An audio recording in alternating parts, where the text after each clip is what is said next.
Good morning! So, bale, ito na nga yung pangalawang araw ko na magbablog ng ganito. Yung nagsasalita sa harap nyo na direct talaga.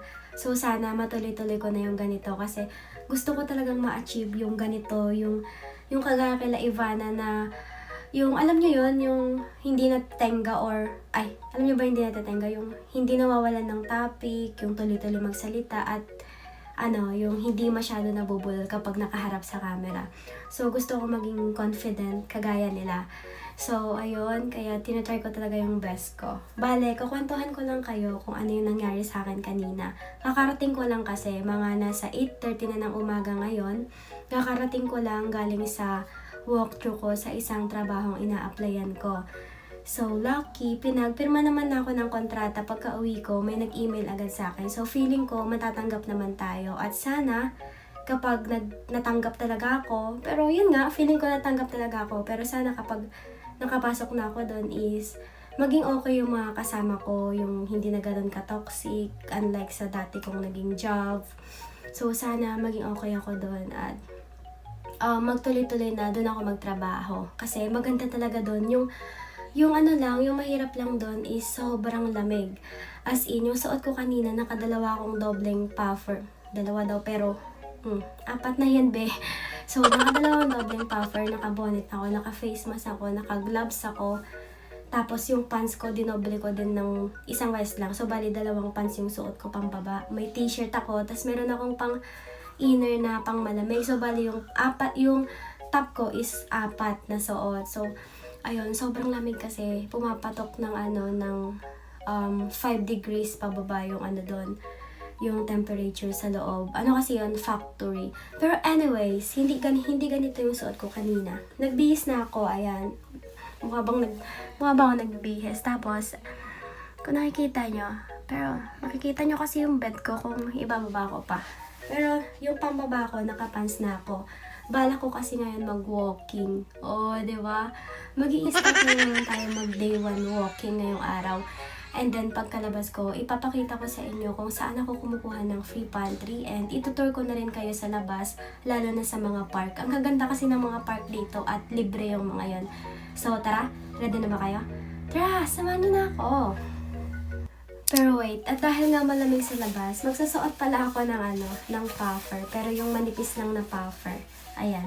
Naman, nakaka-warm naman yung sikat ng araw dito. Kaya goods na yung ganito kanipis. So, tara. Ready ka na ba? Tara na! So, ayan love. Nakalabas na nga pala ako ng bahay. And then, nagbaon lang ako ng 2 orange just in case na gutumin ako sa paglalakad. And then, ganito naman yung outfit ko ngayon. Simple lang. Ayan, naka-puffer lang ako. Naka-pants, tsaka naka-pang runner shoes. So, tara na! Nga pala love, bago tayo magtuloy-tuloy maglakad, ganito nga pala yung itsura ng labas namin kada Thursday. So bale, ito yung basurahan namin ng mga general. Pang general yung mga nabubulok, ganon. Tapos yung mga bottles, ganyan. Pero dito, cardboard lang lahat ng mga to. I'm not sure kung nakolek na ba. So yan, hindi pa nakolek. Ayan, cardboard. Ewan ko bakit merong dyan, no? Plastic. Magkakalam ko hindi siya pwede dyan. So, ayan, 2 klase lang. So, every Thursday dito, love, kinokolekta yung basura. So, kapag naabutan natin yung nagko-collect ng basura, ipakita ko na lang sa inyo. Ayan, love, naglalakad na ako papunta sa park. Nakalimutan ko ipakita sa inyo yung bahay ng nagpapa-free pantry dito sa malapit sa amin. Pero, ipapakita ko na lang sa inyo mamaya kapag pauwi na ako. Sobrang ingay ng mga aeroplano dito, no? Laging may dumadaan, eh. Sobrang init dito. Sobrang sakit ng init ng ang sakit ng sikat ng araw, pero yung hangin niya malamig. Ayan, medyo malapit lang yung park dito, love. Magra-right lang tayo dito and then left. Tapos, ayun, park na nun. Alam nyo ba, love, sobrang nahihirapan ako dito sa ko. Hindi ko alam kung tripod ba tawag dito. Lagi kasi nalalaglag yung phone ko, yung 2 lens ng camera ko nabasag. Dahil dito sa sa tripod na to. Kaya siguro maybe mamaya pagka-uwi ko mag-order ako ng bago. Bigay lang kasi sa akin to ni Senny. So nakakaano naman if di ko gamitin. Ayan nga, nakapag-right na tayo kanina. So, ngayon, magla-left na lang tayo. Ay, hindi nga yun left eh. Tawid lang siya eh. Pero, oo, magla-left tayo. So, ayan na agad yung park, love. Yan yung isa sa pinakamalapit na park sa amin. Tapos, yung isa naman, nasa may kabilang side. So, tawid lang tayo dito, love. Kasi, ayan na yung park.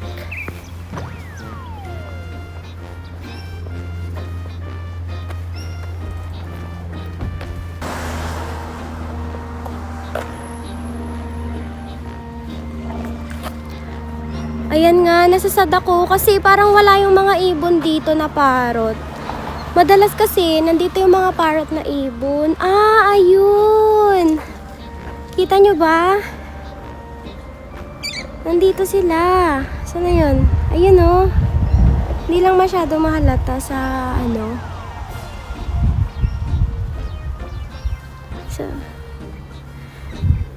Nandito sila sa taas ng puno.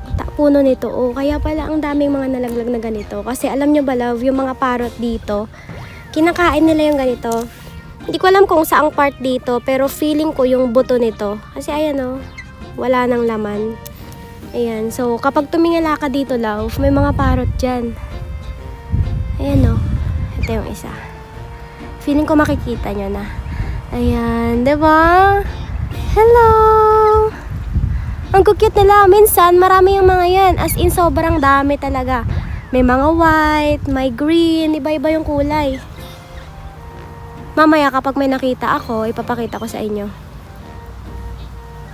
Kaya nga pala walang mga tao dito sa park ngayon, love. Kasi meron silang school. So, madalas lang talaga may tao dito kapag hapon na, after ng klase nila. And then, nabanggit ko nga sa inyo kanina na yung park dito ay libre lang. So, anytime pwede kang pumunta at anytime pwede kang maglaro dyan. Free lahat yan at pwede mong i-access. Ayan. Actually, maliit lang yung park na to. Yung isang pinupuntahan naming park, which is kasama ko minsan si Seni, is mas malaki yon. Diba? Ang saya! So, ayan. Ito yung isa sa pinakamalapit na park dito sa amin. Hindi ko na itatry lahat kasi na-try ko naman na yan. And yung purpose kasi ng paglabas ko ay walking. So, mag-start na yan tayo maglakad. Ayan. Maglalakad na yan tayo, love, papunta doon. Pero, itong park na to pala, love, ay meron ding basketball. Ayan. Siyempre, meron ding ano. Hindi ko alam kung anong tawag dyan eh. Yung dyan sa may likod. Parang ano, yung... Basta nakalimutan ko na. Yung may bola din to, tas may pamalo. Ayan, pwede kang maglaro dyan. May naiwan pang jacket oh. Ayan, tapos bago tayo umalis dito sa park, meron din pala ditong free water. Merong water para sa ano, yung pwedeng uminom yung mga alaga mong hayop kapag ginano mo sila, winoking mo sila dito sa park. Ayan. Yan, love. Ito, para to sa mga aso. Yan. While dito naman sa taas is para sa tao, syempre. So, ganito siya. Ay, mali. Ano ba to? Dito at sa kabila. Ayan. Yan. So, baka hindi nyo alam kung paano to inumin at kung paano ba makakainom dito. Ituturo ko sa inyo ngayon. So, ganito yung tamang pag-inom doon. Lah, grabe. Ipupush mo lang siya tapos, mag-aaka lang doon. So, ganito siya. Pupush nyo yon yung push button, tapos, ididikit nyo lang or ilalagay nyo lang yung bibig nyo sa water.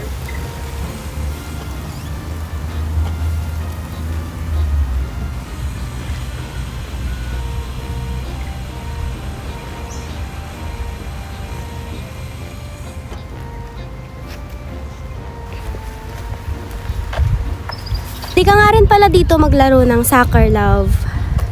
So, dito sila madalas maglaro. Ayan.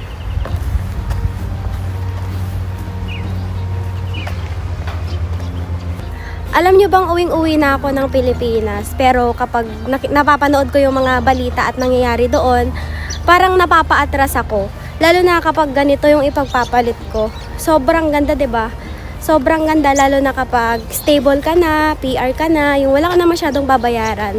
Ako kasi, kaya ko lang gusto umuwi kasi nafe-feel kong parang hindi ako masaya. Pero kaya ko lang siguro yun nafe-feel kasi estudyante pa lang ako dito. Pero kung para talaga sa atin yung Australia, why not, 'di ba? So, ayun, try pa rin natin.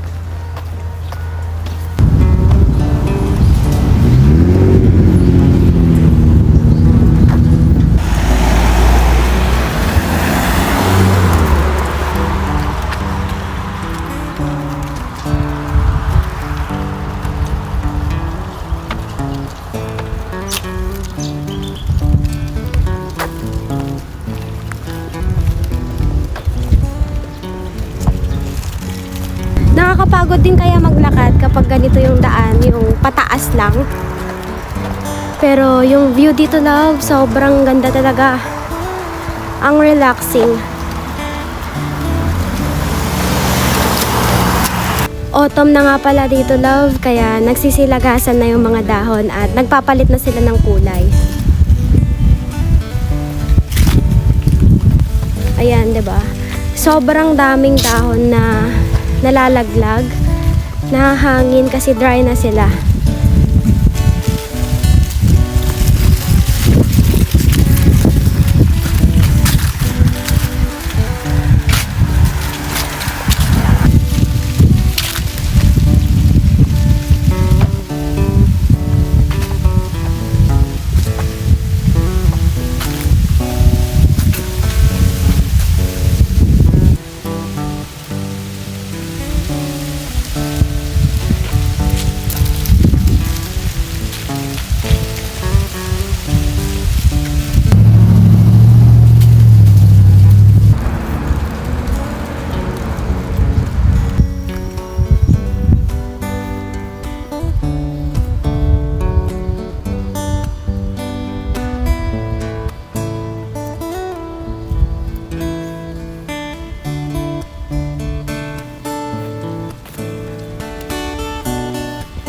Nakakagutom nga talagang maglakad, kaya ayun, magpapahinga muna tayo dito saglit. Upo lang tayo dito and then kakainin ko lang yung 2 baon kong mandarin.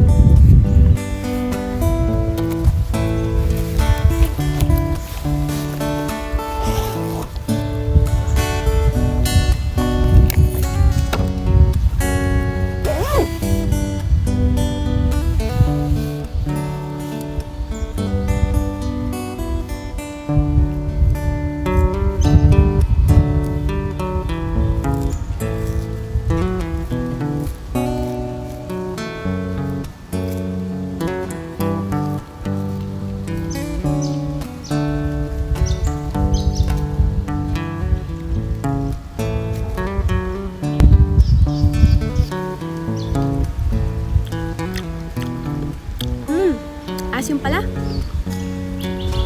Nga pala, nakuha ko to sa free pantry lang.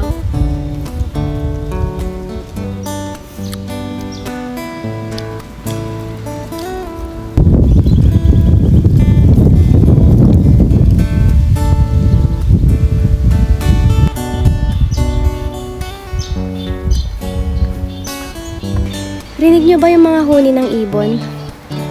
Sasakyan at huni lang ng ibon yung maririnig nyo dito.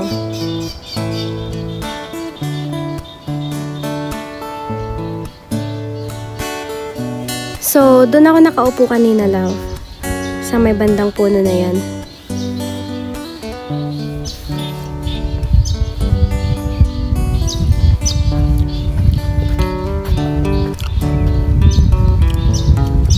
Medyo nakakatakot dito, ah.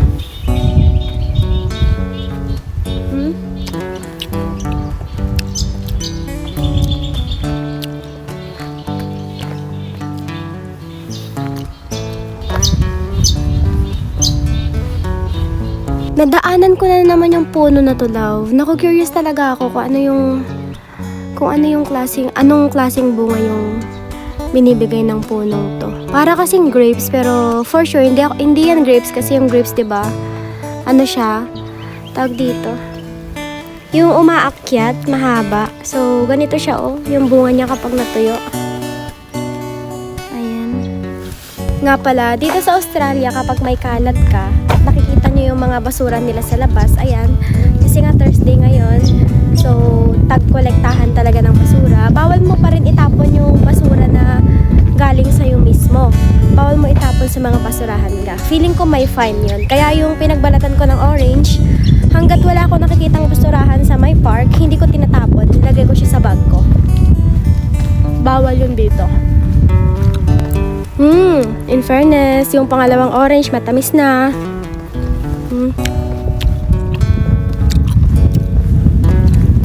Pahinga lang ulit tayo dito. So, upo na lang tayo dito sa may gitna.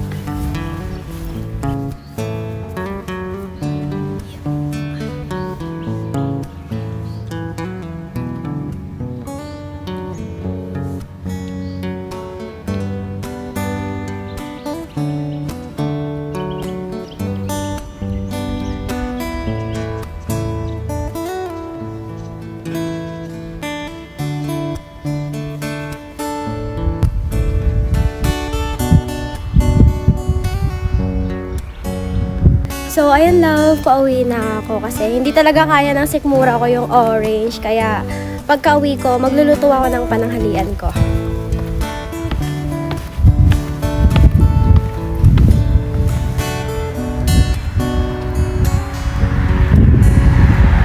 Ayan love, pauwi na ako. Hindi kasi kaya ng sikmura ko yung dalawang orange na kinain ko. So, nung kinain ko yun, mas nagutom ako lalo. Kaya, pagka-uwi ko, mag-ready ako ng pang-lunch ko. Siguro yung ulamin ko na lang ngayon is itlog na maalat para mabilis maluto. Ay, niluluto ba yun? Ka ba? Ka ba? Magsasabi ka pa ng ano ah. So, yan, itlog na maalat yung gagawin ko and then, okay. May tira pa palang spam dun sa fridge. So, ipiprito ko na lang din yun.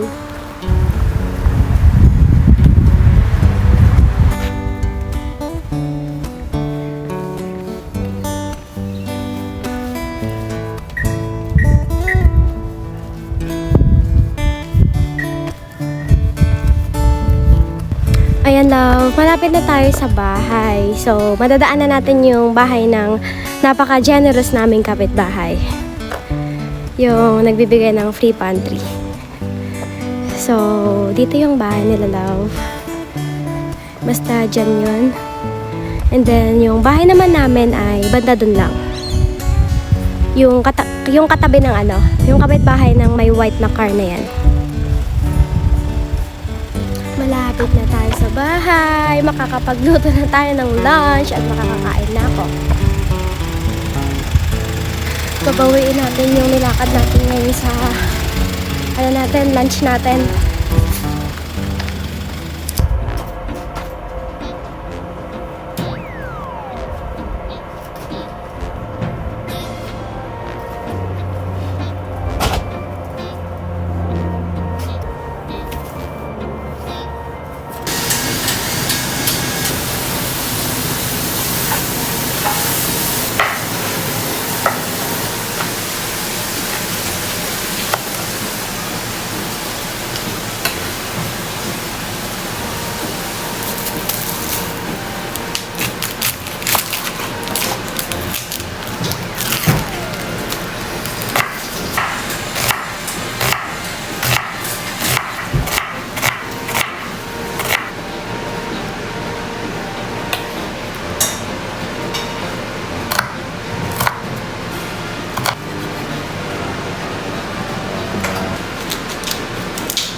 Alam ko yung